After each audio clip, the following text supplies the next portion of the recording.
नमस्कार दोस्तों, library science की यूट्यूब क्लासेज पे आपका स्वागत है। दोस्तों, ओल्ड पेपर सीरीज यानी ओल्ड इज गोल्ड नाम से हमने शुरू किया है और इसमें आपको पूर्व में एक वीडियो जो लगभग 1 घंटे का है वो आपके लिए प्रस्तुत कर चुके हैं, डाल चुके हैं।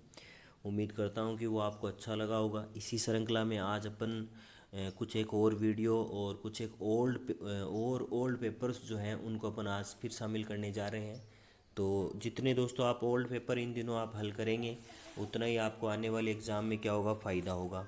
ओल्ड पेपर से आप ही समझो कि आपको पता चलेगा कि पूर्व की परीक्षाओं में कैसे तो प्रश्न आए हुए हैं और इन प्रश्नों को आप कैसे हल कर सकते हैं। ये सारी जानकारी आपको क्या पता चलेगी, पूर्व पेपर से ही पता चलेगी। तो जितने आप ओल्ड पेपर करने में कामयाब हो दोस्तों उतना ही फ़ायदा है। बहुत सारे लोगों का कमेंट भी होता है और फ़ोन भी आते हैं कि पेपर का लेवल जो है वो टफ़ आएगा क्या। तो देखो, पेपर तो दोस्तों बोर्ड बनाएगा अब वो टफ बनाए कि आसान बनाए वो तो उनके हाथ में है।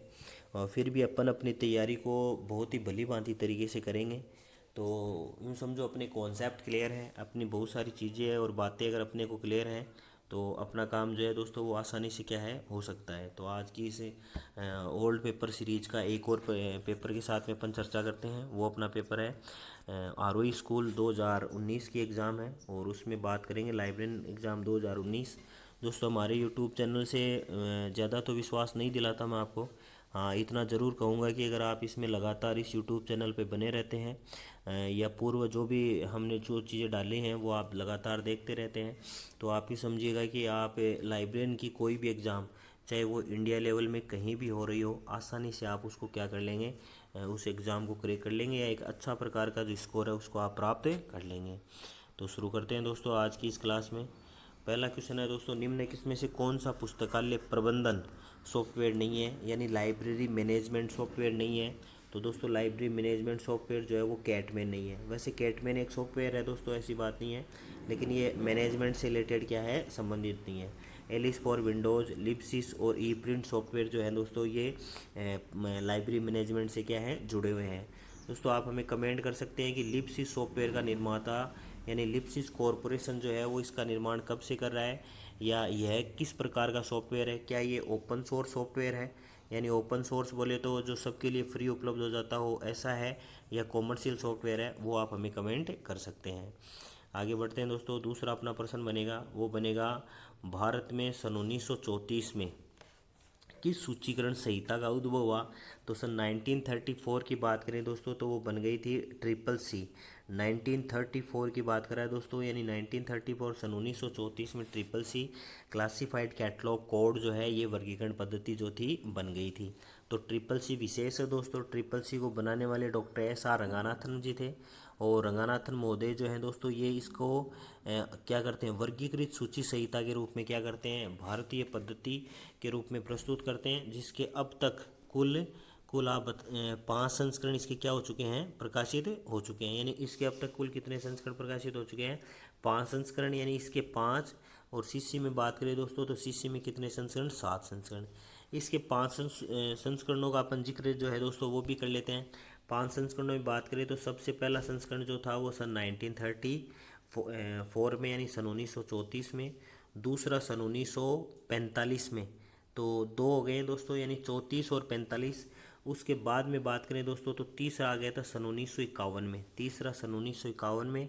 चौथे की बात करें तो सन 1958 में।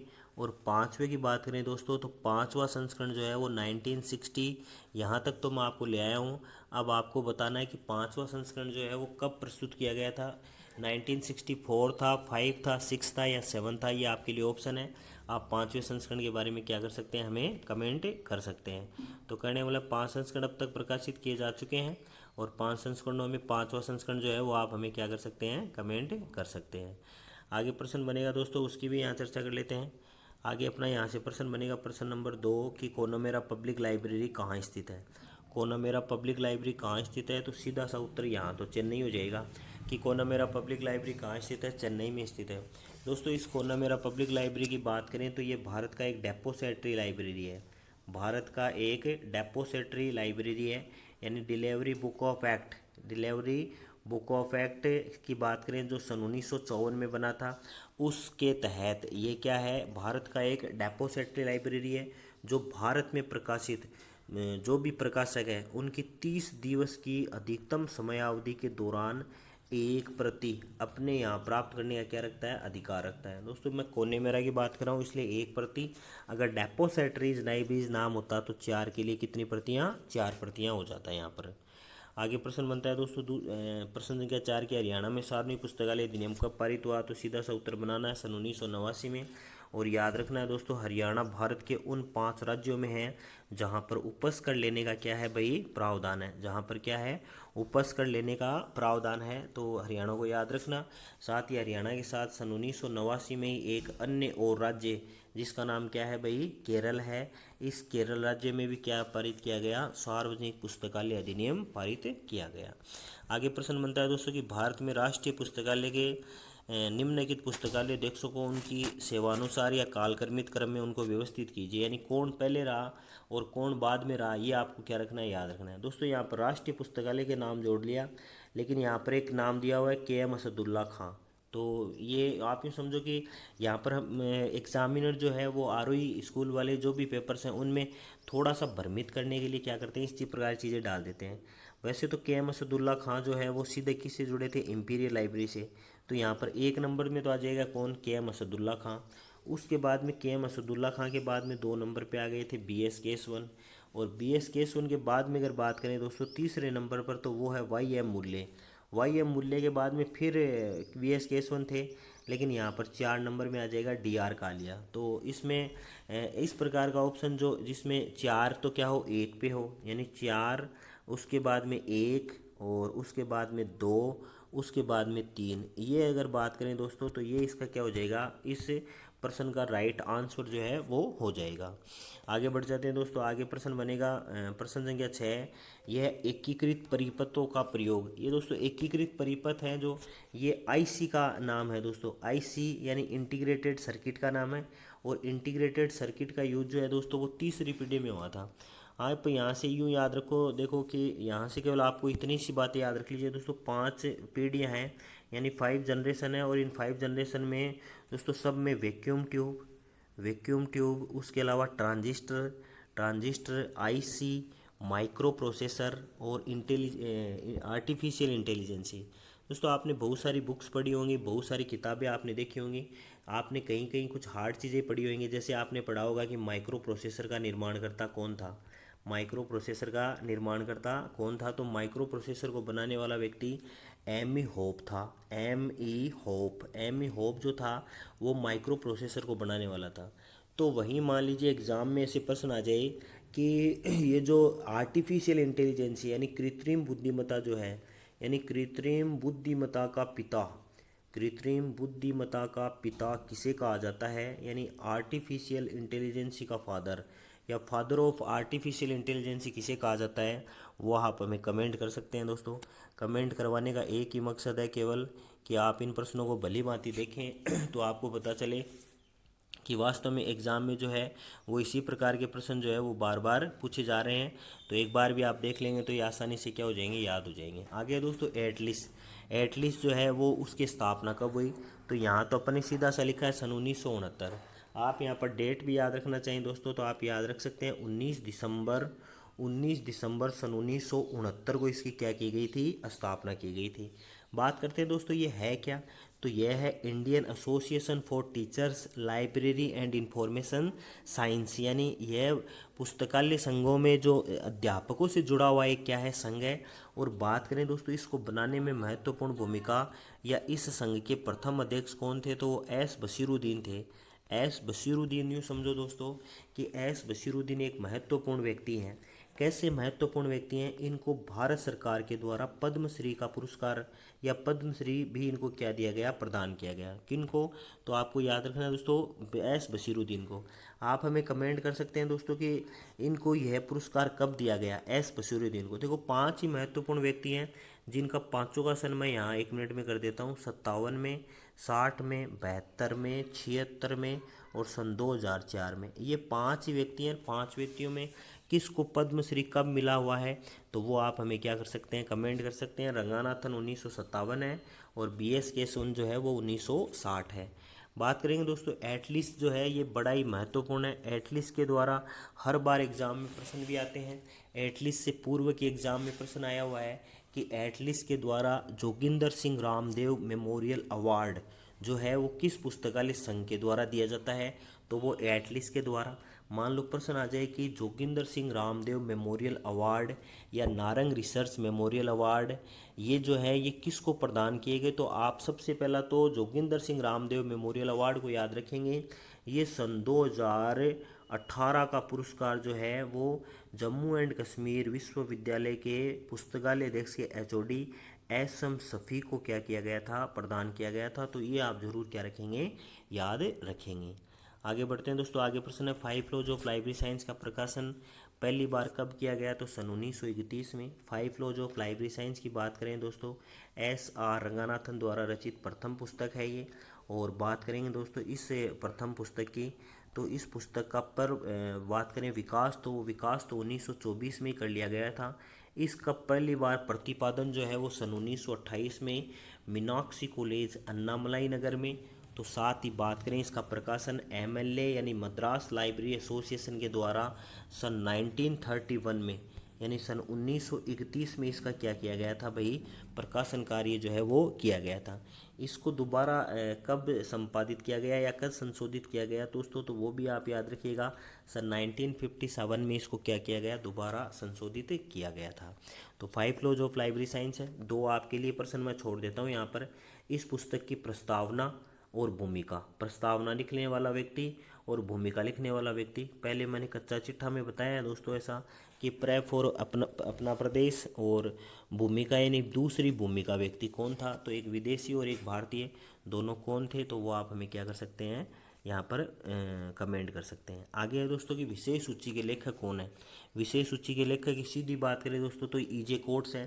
पूर्व के वीडियो में जो मैंने मैराथन क्लास डाली थी उसमें मैंने डाला था एक तो सब्जेक्ट कैटलॉग, एक तो सब्जेक्ट कैटलॉग और एक सब्जेक्ट क्लासिफिकेशन। तो सब्जेक्ट क्लासिफिकेशन की तो मैं बता चुका था। सब्जेक्ट क्लासिफिकेशन तो JD ब्राउन देने वाला था।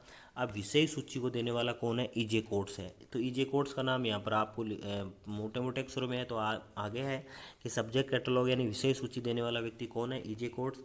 इसी श्रृंखला में एक और प्रश्न बना लीजिए दोस्तों। हर बार एक न एक चीज़ नई ज़रूर शामिल करूँगा, और मैंने कहा ना जितना आप लाइब्रेरी में सीखना चाहो उतना ही आपके लिए बेनिफिट है। आगे है सब्जेक्ट इंडेक्स। तो सब्जेक्ट इंडेक्स कौन बनाता है, उसका भी आप हमें क्या कर सकते हैं, कमेंट कर सकते हैं। पहले हमने डाला था सब्जेक्ट क्लासिफिकेशन का उत्तर, फिर हमने डाला है सब्जेक्ट कैटलॉग का। अब आपके लिए प्रश्न डाल दिया सब्जेक्ट इंडेक्स का, तो ये भी आप भली भांति क्या रखेंगे, याद रखेंगे।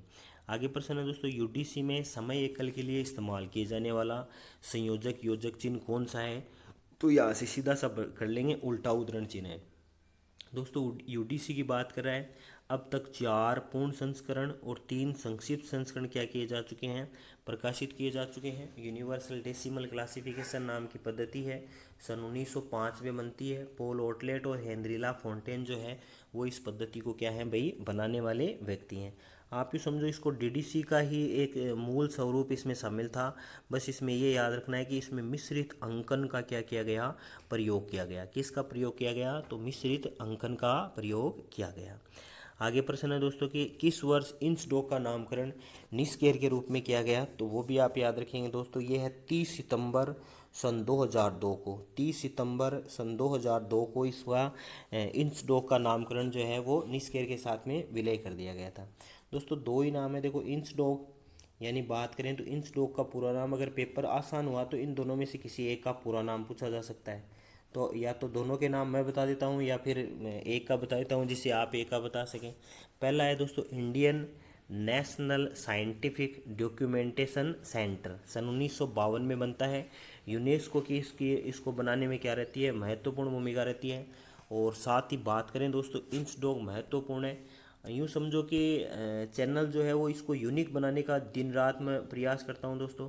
तो उसी यूनिक वाले काम के लिए मैं आपको बता देता हूँ आज अपनी एक विशिष्ट बात कि ये जो इंसडॉक है इसका प्रथम निर्देशक, इसका प्रथम निर्देशक, इसका प्रथम निर्देशक जो था वो BS केशवन को नियुक्त किया गया था। इसका प्रथम निर्देशक जो है यानी प्रथम डायरेक्टर जो है वो BS केशवन को नियुक्त किया गया था।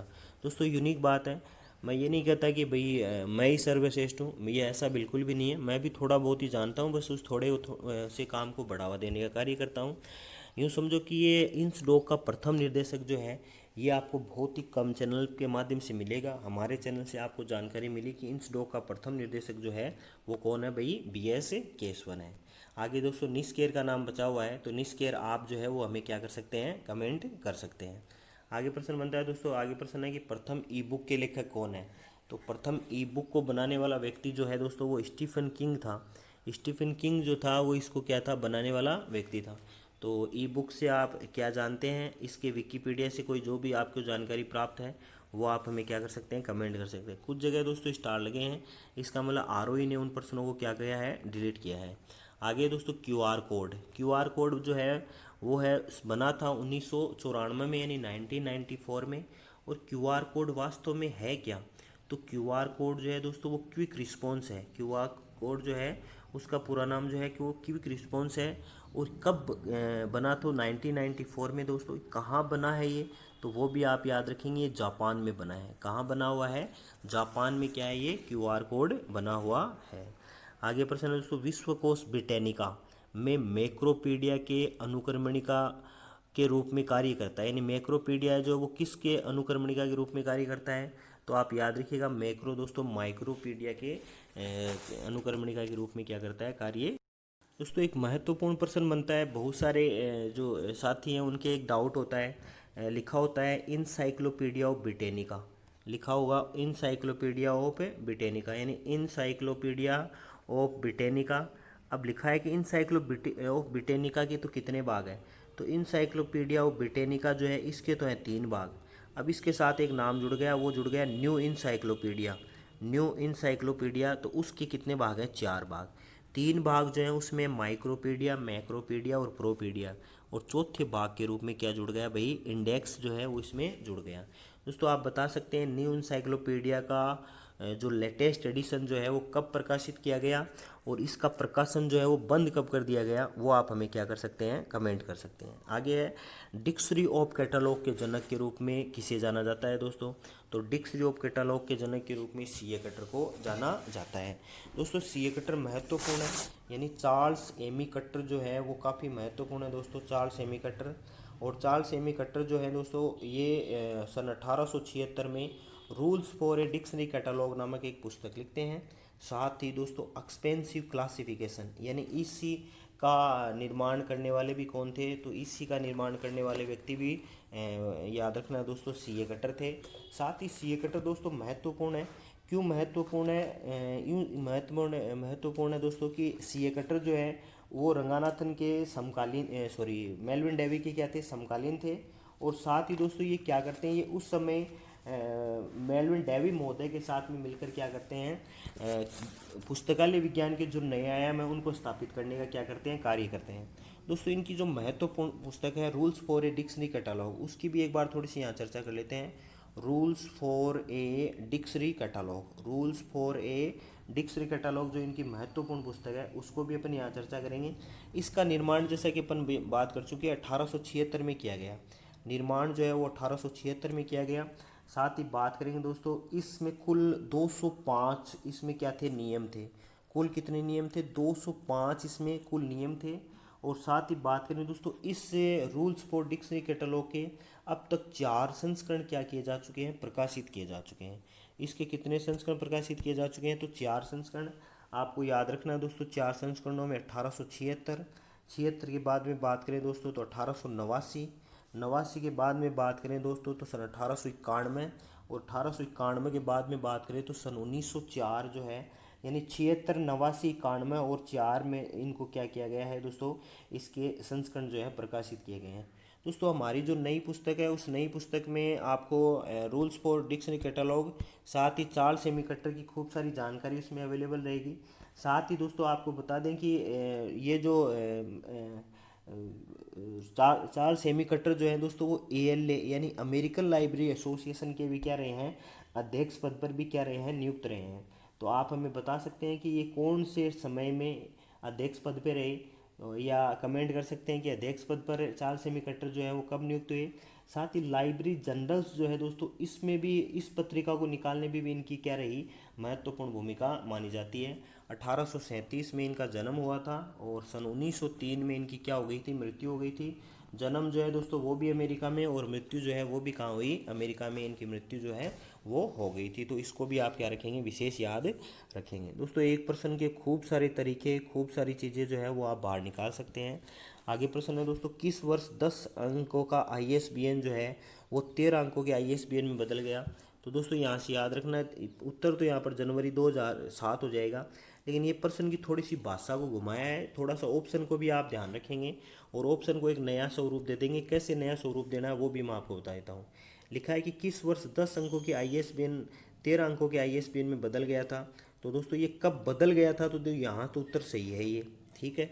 कुछ साथियों का कि इसमें दोस्तों आपने एरर कर रखी हैं, त्रुटियां कर रखी हैं, तो इसकी आप भाषा पढ़ो कि किस वर्ष 10 अंकों का ISBN 13 अंकों के ISBN में बदल गया था, यानी बदल गया था वो जनवरी 2007 में। और 10 अंकों का ISBN कब तक रहा, तो वो रहा दिसंबर 2006 तक, दिसंबर 2006 तक। तो दोनों चीज़ें क्लियर हैं दोस्तों, कहीं भी एरर और त्रुटियां जो हैं दोस्तों इस बार नहीं है। और लास्ट ईयर भी जो रही थी उनको भी हमने बाकायदा एक नए एक्सपेरिमेंट के साथ में क्या किया था दोस्तों, यूट्यूब के माध्यम से पूरा हल किया था। आप ये समझो दोस्तों, एक राइटर का जो कर्तव्य होता है उसको हम बखूबी निभा रहे हैं। मैं ये नहीं कह रहा हूँ कि हमारे ही माध्यम से अच्छी किताबें जारी हो रही हैं, और भी बहुत सारे लोग हैं उनके माध्यम से भी बहुत अच्छी अच्छी किताबें मार्केट में आ रही हैं। बशर्ते बहुत सारे लोग अगर ऐसे ही खूब सारा प्रयास करें तो लाइब्रेरी साइंस का एक जो शानदार और ऑथेंटिक मटेरियल जो है वो यूट्यूब के माध्यम से भी क्या है, देखने को मिल सकता है। आगे दोस्तों की राष्ट्रीय पुस्तकालय सप्ताह मनाने, प्रतिवर्ष मनाने का निर्णय किस संगठन या संस्था के द्वारा किया जाता है दोस्तों, तो वो है ILA के द्वारा। ILA बोले तो इंडियन लाइब्रेरी एसोसिएशन के द्वारा। इंडियन लाइब्रेरी एसोसिएशन जो है दोस्तों वो लाइब्रेरी वीक को सन 1968 से, यानी सन 1968 से मनाता है। कब मनाना शुरू करता है, तो आपको याद रखना है दोस्तों, 14 से 20 नवंबर के बीच में यह मनाया जाता है। अब ये जो 14 नवंबर होता है दोस्तों, इसको आपको याद रखना है। 14 नवंबर को भारत में लाइब्रेरी डे, भारत में लाइब्रेरी डे क्या किया जाता है, मनाया जाता है दोस्तों। यहाँ से और हार्ड प्रश्न बने तो आप यहाँ से याद रख सकते हैं, लाइब्रेरी वीक का आयोजन जो है वो अमेरिका में कब से कब तक किया जाता है और कौन से सन से शुरू किया गया था, वो आप हमें क्या कर सकते हैं, कमेंट कर सकते हैं। आगे है दोस्तों कि निम्न में से प्राथमिक स्रोतों में शामिल है, यानी कौन सा प्राथमिक स्रोत है और कौन सा नहीं है, उसकी यहाँ चर्चा कर लेते हैं दोस्तों। तो प्राथमिक स्रोत यानी पहली बार निर्मित होते हैं, मूल स्रोत होते हैं। यहाँ पर दोस्तों सीधा सा बात करें तो पेटेंट प्राथमिक स्रोत है, इसके अलावा थीसिस प्राथमिक स्रोत है। और बात करें दोस्तों तो यहाँ पर ये आवधिक आलेख जो है ये भी प्राथमिक स्रोत है। तो 1, 2 और 4, तो यहाँ पर ऑप्शन हो जाएगा दोस्तों 3 नंबर सही। आवर्त सारणियाँ, यानी आप ये समझो जहाँ भी नाम आ गया लिस्ट, आप ये समझो लिस्ट या सारकरण या अब्स्ट्रैक्ट या इंडेक्सिंग, बिब्लियोग्राफी, इस प्रकार के नाम जहाँ भी आए हैं, मैनुअल या मैनुअल के अलावा अगर दोस्तों और कोई नाम आ गया तो आप ये समझो वो सारे प्राथमिक और प्राथमिक स्रोतों से क्या रहेंगे, अलग रहेंगे, यानी द्वितीयक या तृतीयक प्रकार के क्या रहेंगे, स्रोत रहेंगे। आगे दोस्तों सैम्यूअल लुबेट्ज़की का नाम किससे संबंधित है, तो ये भी आपको याद रखना है, सूचीकरण से संबंधित है दोस्तों। लुबेट्ज़की के बाद में अगर बात करें दोस्तों तो सन 1962 में, आपको याद रखना है 1962 और 1962 में सीके सुमनेर स्प्लेंडिंग जो था दोस्तों, इसने सुमनेर लुपेट्ज़ी का ही क्या था, स्थान ग्रहण किया था। और ये लुपेट्ज़ी किससे रिलेटेड है, तो वो भी आप याद रखेंगे सूचीकरण से, यानी बोले तो क्लास C कैटलॉग से क्या है, संबंधित है। आगे प्रश्न है दोस्तों बेसिक का पूरा नाम। बेसिक का पूरा नाम है beginners for all purpose symbolic instruction code है दोस्तों। बेसिक एक भाषा है, बहुत सारी बार दोस्तों समझ में आता है कि बेसिक क्या है, बेसिक क्या है। ऑफलाइन क्लासेज में भी आपको कई बार वो बताया कि बेसिक कोर्स होता है, तो बेसिक कोर्स नहीं होता दोस्तों। बेसिक क्या होती है, भाषा होती है जिसका पूरा नाम जो है वो beginners for all purpose symbolic instruction code होता है। आप हमें कमेंट कर सकते हैं दोस्तों कि बेसिक जो लैंग्वेज है इसका यूज जो है वो कंप्यूटर जनरेशन में सबसे पहली बार किस जनरेशन में जो है वो किया गया था। आगे प्रश्न है दोस्तों, इंटरनेट पर फाइल ट्रांसफ़र करने के लिए किस टूल्स का उपयोग किया जाता है। तो आप याद रखेंगे FTP, जिसका पूरा नाम ही अपने आप में फाइल ट्रांसफ़र प्रोटोकॉल होता है। आगे है, भारतीय पुस्तकालय संघ का गठन कब किया गया। तो सन 1933 में। ऊपर चर्चा की है दोस्तों। ILA यानी इंडियन लाइब्रेरी एसोसिएशन जो है वो 13 सितंबर सन 1933 को क्या हो गया था भाई, बन गया था। बात करें दोस्तों इसका निर्माण, तो इसका निर्माण जो है वो कलकत्ता के एशियाटिक हॉल में, कलकत्ता के एशियाटिक हॉल में इसका क्या किया गया था, निर्माण किया गया था। लेकिन वर्तमान में अगर बात करें दोस्तों इसका मुख्यालय कहाँ है, तो वर्तमान में इसका मुख्यालय जो है वो नई दिल्ली में स्थित है। आगे दोस्तों वर्गीकरण योजना, आगे महत्वपूर्ण प्रश्न बनता है दोस्तों, वर्गीकरण की योजना जो सन 2006 में विकसित हुई। तो दोस्तों याद रखना है 2006 में जो विकसित हुई वो विषय वर्गीकरण है। ऊपर बात कर चुके थे। सब्जेक्ट क्लासिफिकेशन बनाने वाला व्यक्ति JD ब्राउन था। दोस्तों JD ब्राउन यानी जेम्स डब ब्राउन जो था वो ब्रिटेन का रहने वाला था, और ओपन असेस सिस्टम को विकसित करने में इनकी क्या रही है, महत्वपूर्ण भूमिका रही है। आगे प्रश्न बनेगा दोस्तों, इधर से अपना प्रश्न है कि संग्रह विकास कार्य क्रम, संग्रह विकास कार्य किसके द्वारा किया जाता है।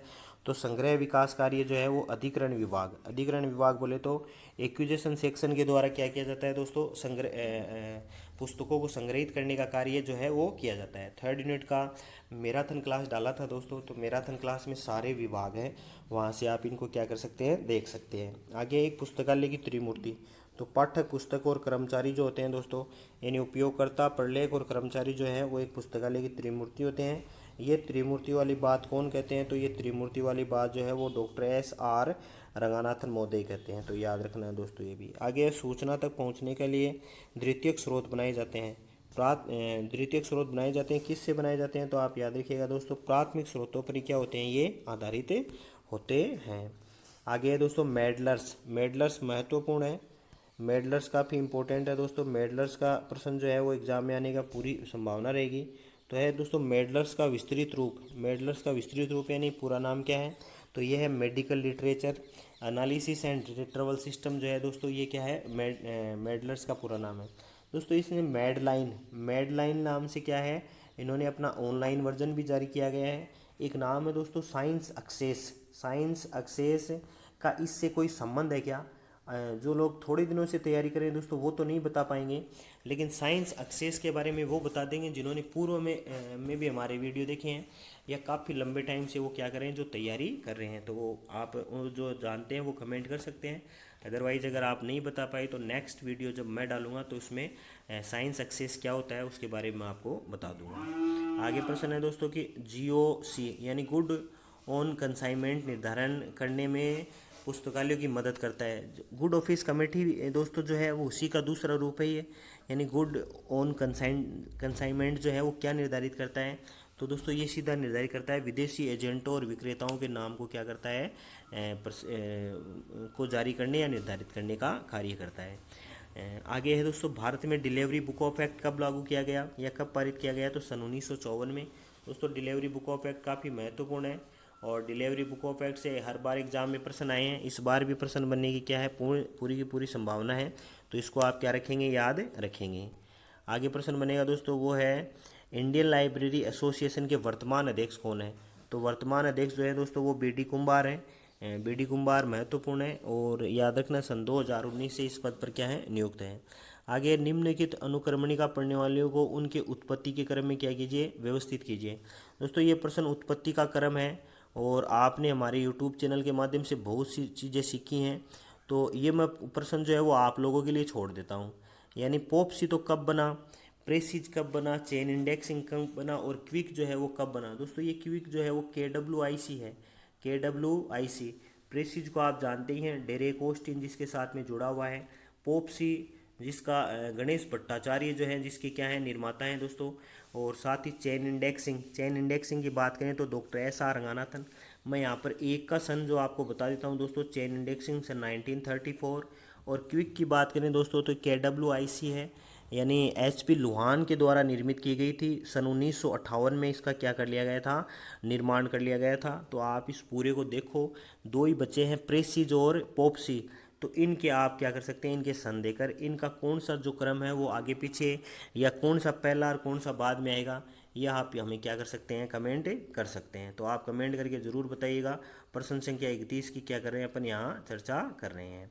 आगे है दोस्तों, प्रश्न बना हुआ है कि ज्ञान के लिए प्रवेश द्वार के रूप में पुस्तकालय, यानी नॉलेज के लिए नॉलेज गेटवे का काम लाइब्रेरी करती है। ये किसके द्वारा कहा गया था, तो याद रखिएगा दोस्तों, ये राष्ट्रीय पुस्तकालय राष्ट्रीय ज्ञान आयोग के द्वारा क्या था, कहा गया था, यानी नेशनल नॉलेज कमीशन के द्वारा, जो कि सन 2005 में बना था।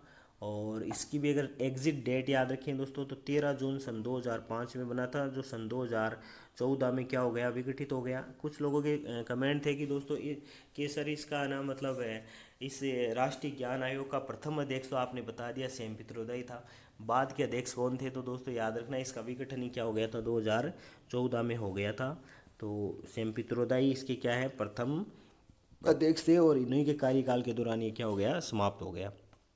आगे कंप्यूटर मेमोरी को मापा जा सकता है। तो कंप्यूटर की मेमोरी जो है दोस्तों बाइट्स, किलोबाइट्स और मेगाबाइट्स में क्या है, मापी जा सकती है। आगे है शोध गंगा। शोध गंगा किसका उदाहरण है, तो ई थीसिस का उदाहरण है। शोध गंगा के लिए दोस्तों हमने इनफ्लिपनेट का एक वीडियो डाल रखा है, बहुत ही शानदार वीडियो है, तो वहाँ से आप क्या कर सकते हैं, इसके बारे में और जानकारी कर सकते हैं। आगे दोस्तों, निम्नलिखित इसमें कौन सा जोड़ा गलत है, यानी कौन सा जो है वो यहाँ पर गलत है। तो यहाँ से सीधा सा बनाना है दोस्तों, यूजीन गारफील्ड जो है वो तो सही है। यूजीन गारफील्ड जो है वो साइंस साइटेशन के साथ जुड़ा हुआ है, ये तो क्या है, सही है। इसके बाद में बात करें दोस्तों आगे वाला, तो दूसरा HP लोहान। HP लोहान भी दोस्तों क्विक इंडेक्स के साथ में जुड़ा हुआ है, ये भी यहाँ से राइट है। उसके बाद में SR रंगानाथन जो है दोस्तों वो चेन इंडेक्सिंग के साथ जुड़े हैं, वो भी यहाँ से क्या है, राइट है। यहाँ पर गलत जो है वो डेरेक ऑस्टिन पोपसी से है दोस्तों।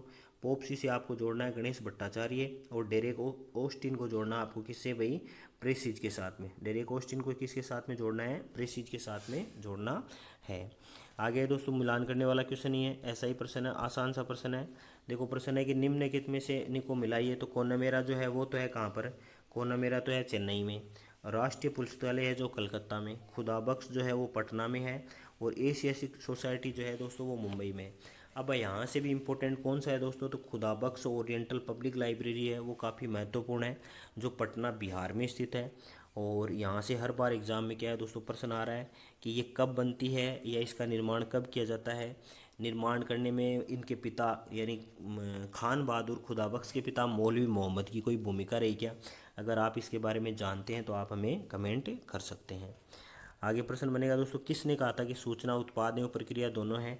तो जे मार्टिन ने कहा था कि सूचना उत्पाद एवं प्रक्रिया दोनों है। जे मार्टिन महत्वपूर्ण है दोस्तों, जापान के रहने वाले व्यक्ति हैं जे मार्टिन। और जे मार्टिन जो है वो सन 1959 और 1960 में क्या करते हैं, सूचना के क्षेत्र में महत्वपूर्ण कार्य करते हैं। आगे प्रश्न बनेगा दोस्तों, प्रश्न है कि निम्न में से कौन सा सर्च इंजन का घटक नहीं है। तो सर्च इंजन का घटक नहीं है ये बताना है दोस्तों, उसकी सूचकांक है, स्पाइडर है, और कौन सा नहीं है, तो वो यहाँ से आप सीधा सा बना लीजिएगा। TCP और IP जो है ये दोनों क्या नहीं है, सर्च इंजन के घटक नहीं है। आगे निम्न में से कौन सा पुस्तकालय नेटवर्क नहीं है।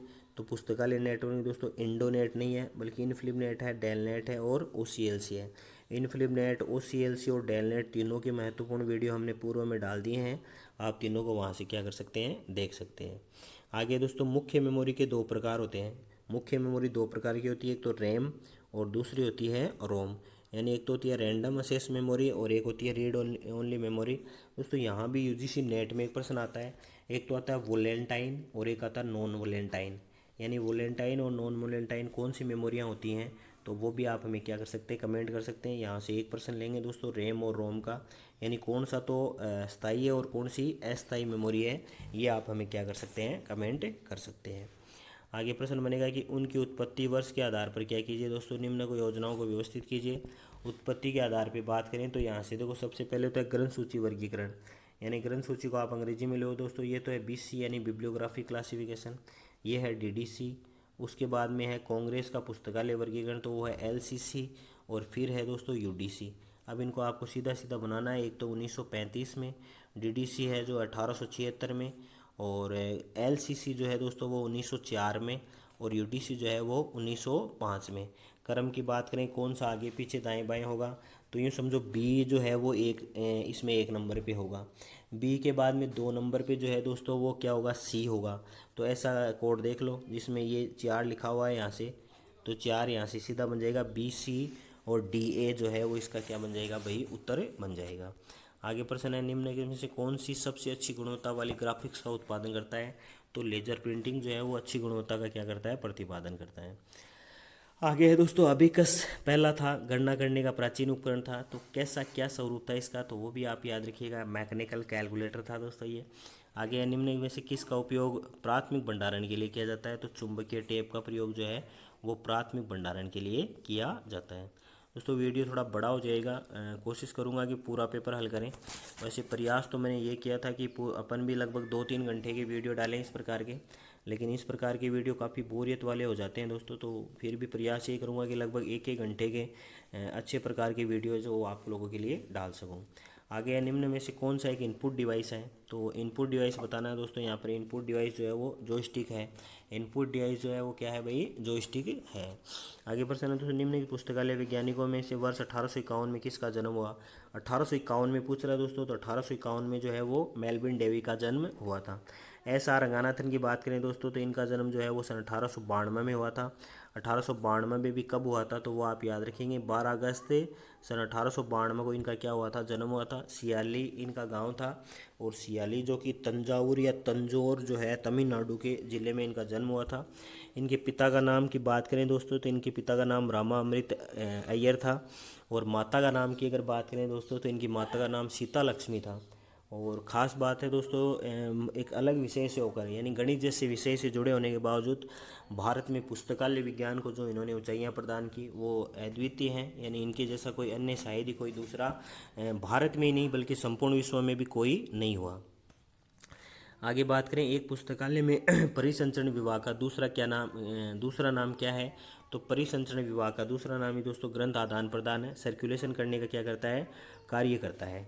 आगे प्रश्न है दोस्तों, द्विबिंदु वर्गीकरण पद्धति का 7वां संस्करण, तो 7वां संस्करण जो है दोस्तों वो मुक्त पक्षात्मक है, यानी बात करें दोस्तों 1 से 3 तक तो वो है अपरिवर्तनीय पक्षात्मक। अपरिवर्तनीय पक्षात्मक 4 से 6 की बात करें तो दोस्तों वो है लगभग मुक्त पक्षात्मक, लगभग मुक्त पक्षात्मक। और 7वें की बात करें दोस्तों तो वो है पूर्ण मुक्त पक्षात्मक है। आगे दोस्तों, यूनेस्को किस सूचना कार्यक्रम के रूप में जाना जाता है? यूनेस्को का कौन सा कार्यक्रम सूचना कार्यक्रम के रूप में जाना जाता है? तो दोस्तों ये GIP हो जाएगा। GIP यानी जनरल इंफॉर्मेशन प्रोग्राम 1976 में केन्या की राजधानी नैरोबी में क्या किया जाता है, आयोजित किया जाता है, और यूनेस्को के 19वें अधिवेशन में इसका स्वरूप जो है वो रखा जाता है। आगे प्रश्न है दोस्तों, निम्न के इसमें से कौन सा पुस्तकालय नेटवर्क नहीं है?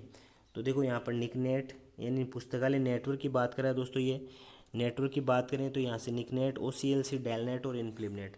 दोस्तों ये पुस्तकालय से संबंधित नेटवर्क नहीं है, ऐसा अगर प्रश्न पूछा जाता तो यहाँ से सीधा सा उत्तर बन जाता OCLC और डेलनेट, तो उत्तर है यहाँ से इसका उत्तर हो जाएगा दोस्तों इंटरनेट और निकनेट। वैसे निकनेट जो है वो इन्फॉर्मेटिक सेंटर है दोस्तों, इन्फॉर्मेटिक नेटवर्क है, और इंटरनेट तो आप जानते हैं इंटरनेशनल नेटवर्क है, यानी नेटवर्कों का जाल है। ये है कि पुस्तकालय नेटवर्क से संबंधित नहीं है, तो यहाँ से उत्तर हो जाएगा संबंधित नहीं है तब तो निकनेट और इंटरनेट, और ये है तो यहाँ से उत्तर हो जाएगा 2 और 4, और यहाँ से उत्तर बन रहा है 2 और 4।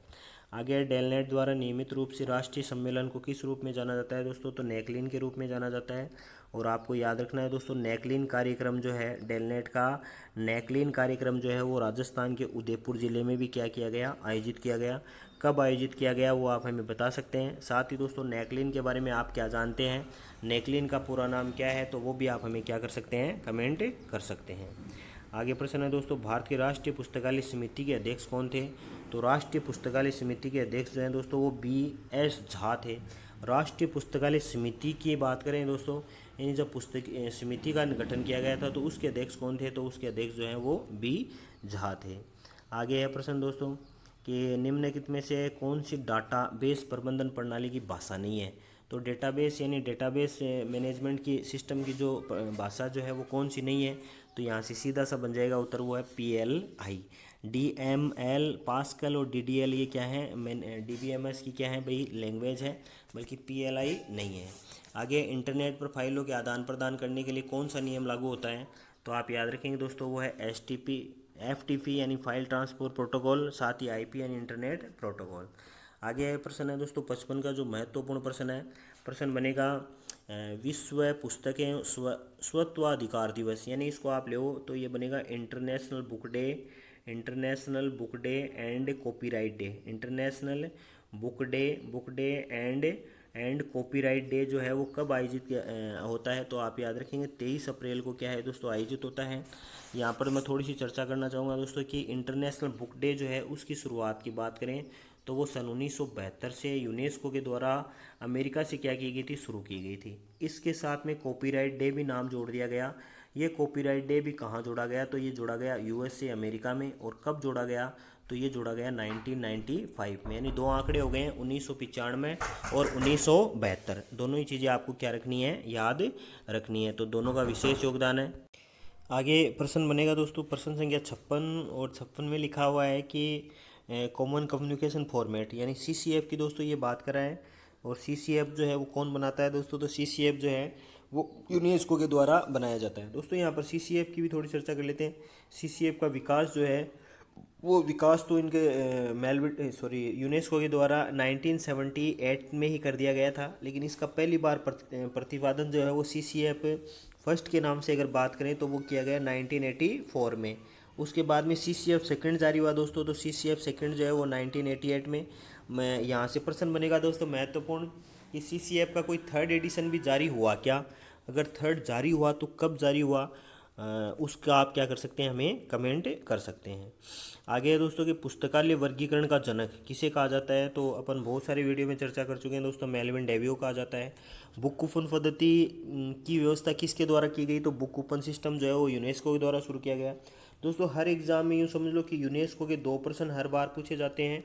और लास्ट जो एग्ज़ाम कैंसिल हुआ दोस्तों उसमें भी यूनेस्को के 2 प्रश्न थे, और इस बार भी पूरे 2 प्रश्न पूछे जाने की क्या रहेंगी, संभावना रहेगी। तो आप यूनेस्को को भली भांति क्या रखें, याद रखें।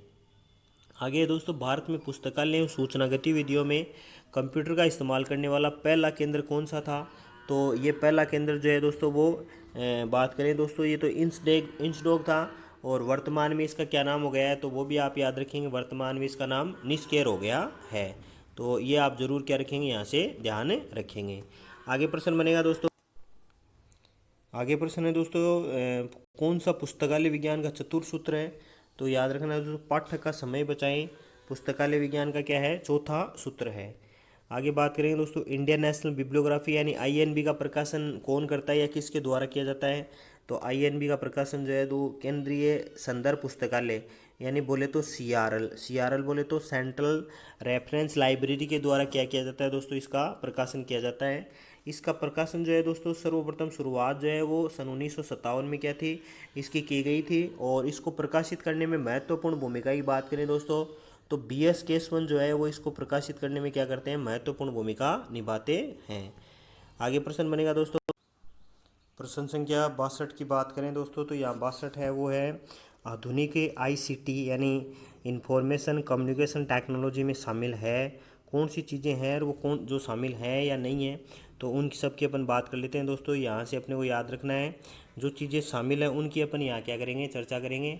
तो यहाँ पर मल्टीमीडिया कंप्यूटर और लैपटॉप जो हैं दोस्तों वो आईसीटी में शामिल हैं। साथ ही दोस्तों यहाँ पर देखो 2 ऑप्शन और दिए, एक तो डिजिटल लाइब्रेरी और एक मल्टीमीडिया प्रोजेक्टर। ये दोनों भी क्या हैं दोस्तों, ये भी किसके पार्ट हैं, ये दोनों भी जो हैं वो सूचना प्रौद्योगिकी क्या है, पार्ट हैं।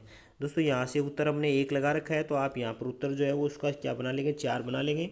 यानी डिजिटल लाइब्रेरी, मल्टीमीडिया प्रोजेक्टर और मल्टीमीडिया कंप्यूटर, लैपटॉप आदि जो हैं दोस्तों वो आईसीटी के क्या हैं भाई, पार्ट हैं। आगे है दोस्तों प्रश्न संख्या 63 कि निम्नलिखित में से कौन सा सम्मिलित नहीं है, तो ये IM जो है दोस्तों ये इंटरनेट मैसेजिंग से जुड़ा हुआ है, तो ये इससे क्या है, सम्मिलित नहीं है। और सारे क्या हैं, सम्मिलित हैं। आगे निम्न में से कौन सा माध्यमिक भंडारण उपकरण का उदाहरण नहीं है, यानी सेकेंडरी स्टोरेज नहीं है, तो सेकेंडरी स्टोरेज जो है दोस्तों वो यहाँ पर क्या नहीं है, रैम नहीं है। तो याद रखेंगे सेकेंडरी स्टोरेज रैम नहीं है बल्कि हार्ड डिस्क, चुंबकीय टेप और सीडी, ये क्या है, सेकेंडरी स्टोरेज है। आगे है दोस्तों प्रश्न जो बनेगा यहाँ से बनेगा कि आउटपुट और इनपुट डिवाइसेज दोनों के रूप में कौन कार्य करता है, तो आउटपुट और इनपुट डिवाइस के रूप में कौन काम करता है दोस्तों, तो यहाँ से उत्तर बनाना है मोडेम। इसको भी आप यहाँ क्या कर लेंगे, 2 बना लेंगे। यानी आउटपुट और इनपुट डिवाइस के रूप में मोडेम जो है वो दोनों क्या करता है दोस्तों, कार्य करता है। आंकड़ों को प्राप्त करने और जोड़ने दोनों का कार्य कौन करता है, मोडेम करता है। आगे प्रश्न बनेगा दोस्तों, NMEICT की निम्न में से कौन सी नीति है? तो दोस्तों ये याद रखना है, ये ई सामग्री यानी इलेक्ट्रॉनिक जो मटेरियल है उसका डेवलप करने का क्या करता है, कार्य करता है। आगे प्रश्न बनेगा दोस्तों, इसी के श्रृंखला में है कि आरओई में है, प्रोटोकॉल के प्रोटोकॉल के महत्वपूर्ण तत्वों में शामिल कौन है? तो प्रोटोकॉल के महत्वपूर्ण तत्वों में वाक्य विन्यास, शब्दार्थ और समय सारे क्या हैं, शामिल हैं। आगे CDS व ISIS पैकेज डिजाइन किया गया था, तो वो आपको याद रखना है यूनेस्को के द्वारा। क्या था ये पैकेज या ये दोनों सॉफ्टवेयर जो है वो यूनेस्को के द्वारा क्या किए गए थे, डेवलप किए गए थे। और याद रखना है दोस्तों, यूनेस्को के द्वारा भी कब किए गए, तो वो 1985 में। पिछली बार एग्जाम में प्रश्न आया हुआ दोस्तों, CDS व ISIS का पूरा नाम क्या है? तो आप हमें कमेंट कर सकते हैं। कंप्यूटराइज डॉक्यूमेंटेशन सर्विस और integrated set of information system जो है वो दोनों इनका क्या है, पूरा नाम है। और दोनों के साथ में इनका एक और स्वरूप और जुड़ा हुआ है, तो वो आप हमें क्या कर सकते हैं, कमेंट कर सकते हैं। यानी एक और इनके साथ में कौन सा सॉफ्टवेयर है वो भी आप हमें कमेंट कर सकते हैं। आगे है दोस्तों, पुस्तकालय में उपयोग के लिए सबसे उपयुक्त कंप्यूटर का प्रकार कौन सा है? तो सबसे उपयुक्त कंप्यूटर का प्रकार जो है दोस्तों वो डिजिटल कंप्यूटर है। याद रखना है, डिजिटल कंप्यूटर जो है दोस्तों ये क्या है, ये सबसे उपयुक्त या सबसे यूजफुल कंप्यूटर जो है वो लाइब्रेरी के लिए माना जाता है। आगे है, यूनेस्को की सहायता से भारत में स्थापित मॉडल सार्वजनिक पुस्तकालय। तो आपको याद रखना है दोस्तों, यूनेस्को की सहायता से सन 1951 में, यानी आपको याद रखना है 27 अक्टूबर सन 1951 को भारत में किसकी स्थापना की गई थी? तो भारत में सार्वजनिक पुस्तकालय के क्षेत्र में एक महत्वपूर्ण पड़ाव दिल्ली लाइब्रेरी यानी दिल्ली पब्लिक लाइब्रेरी की क्या की गई थी, स्थापना की गई थी। इसके उद्घाटन करने वाले जो थे वो देश के तत्कालीन प्रधानमंत्री पंडित जवाहरलाल नेहरू थे। आगे दोस्तों, नेत्रहीन और शारीरिक रूप से विकलांगों के लिए राष्ट्रीय पुस्तकालय कहाँ स्थित है? तो आपको याद रखना है ये देहरादून में स्थित है। देहरादून उत्तराखंड में क्या है भाई, स्थित है। तो याद रखना है देहरादून में क्या है भाई, नेत्रहीन यानी national library of blind and handicaps जो है वो कहाँ स्थित है? तो वो देहरादून में स्थित है। आगे दोस्तों प्रश्न बनेगा, आगे अपना प्रश्न संख्या 72, वो है पुस्तकालय वर्गीकरण के व्याकरणाचार्य के रूप में किसे जाना जाता है? तो याद रखना है दोस्तों, व्याकरणाचार्य के रूप में WC बेयरबिग श्रेयस को क्या है, जाना जाता है। यानी WC बेयरबिग श्रेयस जो है वो दोस्तों काफ़ी महत्वपूर्ण है, यानी उपसूत्रों का निर्माण करने वाले। और उपसूत्रों के निर्माण के अलावा बात करें दोस्तों, तो यूँ समझो कि सबसे पहले इन पुस्तकालय वर्गीकरण के स्वरूप को या नियमों को प्रतिपादित करने वाला व्यक्ति जो था वो कौन था? तो वो WC बेयरबिग श्रेयस था। दोस्तों श्रेयस, यूँ समझो श्रेयस के बारे में कि इन्होंने 5 लॉज ऑफ लाइब्रेरी साइंस जो पुस्तक थी उसकी भूमिका लिखने का महत्वपूर्ण कार्य किया। साथ ही डॉक्टर SR रंगानाथन के क्या थे, ये गुरु थे। एक खाली छोटा सा एक ही इनका प्रश्न जो बनता है, यानी जो नहीं है यहाँ पर इनकी विशिष्ट भूमिका, वो ये है कि इन्होंने किसी भी वर्गीकरण पद्धति का क्या नहीं किया, निर्माण नहीं किया। इसके अलावा इनकी जो है WC बेयरबिग श्रेयस की जो है वो पुस्तकालय विज्ञान शिक्षा में क्या है भाई, महत्वपूर्ण भूमिका है। आगे है दोस्तों, लाइब्रेरी में संसाधन साझाकरण को मूल रूप से जाना जाता है, तो ये क्या है? तो ये लाइब्रेरी सहयोग है। यानी संसाधन साझाकरण से सीधी बात करें दोस्तों, तो ये लाइब्रेरी रिसोर्स शेयरिंग की क्या है, चर्चा करता है। और ये रिसोर्स शेयरिंग जो है दोस्तों यही लाइब्रेरी सहयोग का क्या है, मूल नाम है। आगे है RRRLF जो है दोस्तों वो किस अधिनियम के तहत पंजीकृत है? तो वो भी आप याद रखिएगा, ये West Bengal Registration Society Act 1961 के तहत क्या है भाई, पंजीकृत है। आगे, कंप्यूटर भाषा के निम्नतर स्तर का नाम क्या है? तो कंप्यूटर भाषा का निम्नतम स्तर जो है दोस्तों वो मशीन लैंग्वेज है। आगे, Guide to Indian Periodical Literature क्या कवर करता है? तो ये आपको याद रखना है दोस्तों, ये सामाजिक विज्ञान और मानविकी के क्षेत्र को क्या करता है, कवर करता है। आगे प्रश्न है दोस्तों, डबलिन कोर क्या है? तो डबलिन कोर वास्तव में मेटाडेटा मानक है, यानी डाटा अबाउट डाटा का एक क्या है, मानक है और स्टैंडर्ड है। और इसमें कुल 15 तत्व हैं। बात करें दोस्तों सन 1995 से OCLC के द्वारा इसकी रूपरेखा क्या थी, प्रस्तुत की गई थी। कुल 15 तत्व हैं जिनका हमने एक वीडियो बना रखा है, साथ ही एक छोटी सी ट्रिक बना रखी है जो मेरे नाम से जुड़ी हुई है, उसको भी आप याद रखेंगे तो सारे आपको याद हो जाएंगे। दोस्तों यहाँ से अगर कोई हार्ड प्रश्न बना डबलिन कोर मेटाडाटा से, तो वो यहाँ से बन सकता है कि डबलिन कोर मेटाडाटा में जो कुल 15 तत्व हैं इनमें से 3 तत्व कौन से ऐसे हैं जिनको बौद्धिक संपदा अधिकारों की श्रेणी में शामिल किया गया है? बौद्धिक संपदा अधिकारों की श्रेणी में जिनको क्या किया गया है, शामिल किया गया है, तो वो आप हमें क्या कर सकते हैं, कमेंट कर सकते हैं। दोस्तों हार्ड क्वेश्चन है और यूँ समझो कि जिन्होंने साधारण से किताबें पढ़ रखी हैं उनके लिए ये प्रश्न क्या है, बहुत ही ज़्यादा कठिन हो जाएगा। आगे प्रश्न बनेगा दोस्तों कि भारत की राष्ट्रीय पुस्तकालय समिति पूर्व में आ चुका है दोस्तों, यहाँ से सीधा उत्तर बन जाएगा BS झा। आगे है डॉक्टर SR रंगनाथन को पुस्तकालय विज्ञान के राष्ट्रीय प्रोफेसर के रूप में कब नियुक्त किया गया था, तो वो भी आप याद रखिएगा दोस्तों, राष्ट्रीय प्रोफेसर के रूप में नियुक्त किया गया था सन 1965 में। दोस्तों रंगनाथन की विशिष्ट भूमिका थी और UGC जो है वो इनको क्या करती है, एक रिसर्च प्रोफेसर के रूप में क्या करती है, नियुक्त करती है। आगे है साइबेरियन पुस्तकालय सॉफ्टवेयर किसके द्वारा विकसित किया गया था दोस्तों, तो साइबेरियन की बात करें तो ये आपको याद रखना है, CR टेक्नोलॉजी लिमिटेड के द्वारा क्या किया गया था, इसको निर्मित जो है वो किया गया था। दोस्तों ये अपना एक पेपर हो गया है। एक पेपर जो है वो पूरा किससे जुड़ा हुआ है, वो ROE पब्लिक स्कूल का पेपर है दोस्तों। और ROE पब्लिक स्कूल में ROE पब्लिक जो भी स्कूल्स के जो एग्ज़ाम्स होते हैं उनमें किस प्रकार की चीज़ें पूछी जाती हैं वो सारी अपने यहाँ क्या कर दिए हैं, हल कर दिए हैं। अपना नया पेपर जो है दोस्तों वो भी अपन इसके साथ में डालेंगे, और जो नया पेपर वो बनेगा अपना दिल्ली अधीनस्थ चयन सेवा बोर्ड का पेपर बनेगा, तो उसकी भी अपन चर्चा करेंगे। दिल्ली अधीनस्थ चयन सेवा बोर्ड का जो पेपर है उसकी भी अपन क्या करते हैं, बात कर लेते हैं इसी वीडियो में। बात करते हैं दोस्तों यहाँ पर फर्स्ट क्वेश्चन की। तो पहला क्वेश्चन बनता है वो है पुस्तकालय विज्ञान का दूसरा नियम, यानी पुस्तकालय विज्ञान का दूसरा नियम कौन सा है, तो यहाँ पे आप सीधा सा बना देंगे, पुस्तकालय विज्ञान का दूसरा नियम है प्रत्येक पाठक को उसकी पुस्तक मिले। यानी 5 नियम है दोस्तों पुस्तकालय विज्ञान के, और इन 5 नियमों की अपन बहुत बार चर्चा कर चुके हैं, इसलिए अपन यहाँ बात नहीं करेंगे। आगे बढ़ जाते हैं। आगे प्रश्न है दोस्तों, पुस्तक व्यापार की प्रक्रिया को ठीक करने और पुस्तकालय को पुस्तक आपूर्तिकर्ताओं द्वारा समान व्यवहार का अनुकरण कराने के लक्ष्य से स्थापित किया गया है कौन सा संघ है, तो वो आप याद रखेंगे, वो है गुड ऑफिस कमेटी। यानी GOC जो है दोस्तों वो ये इस कार्य के लिए क्या की गई है, गठित की गई है। आगे बढ़ेंगे दोस्तों। आगे प्रश्न है बी स्पीकिंग शब्द का, यानी बी स्पीकिंग जो है वो किसके लिए किया जाता है, तो आप यहाँ से सीधा से याद रख लेंगे कि बी स्पीकिंग शब्द जो है दोस्तों वो पुस्तक आरक्षण हेतु क्या है, बी स्पीकिंग का प्रयोग किया जाता है। इसको आप यूँ समझ लीजिएगा दोस्तों बी स्पीकिंग को, कि कोई भी पाठक है, मान लीजिए वो लाइब्रेरी से क्या ले जाता है, पुस्तक ले जाता है। अब एक मान लो एक लाइब्रेरी में जैसे मान लीजिएगा 10 जो है वो किसी व्यक्ति विशेष की आत्मकथा है, जैसे APJ अब्दुल कलाम साहब की आत्मकथा है। 10 की 10 आत्मकथाएँ जो हैं वो पाठकों के द्वारा क्या की गई अपने लिए वो ले चुके हैं। अब मान लो जैसे अभी एक पाठक जो है, मान लो वो 1 सितंबर को वो बुक ले गया, अब वो 10 सितंबर को वो बुक क्या करेगा, वापस जमा करवाएगा।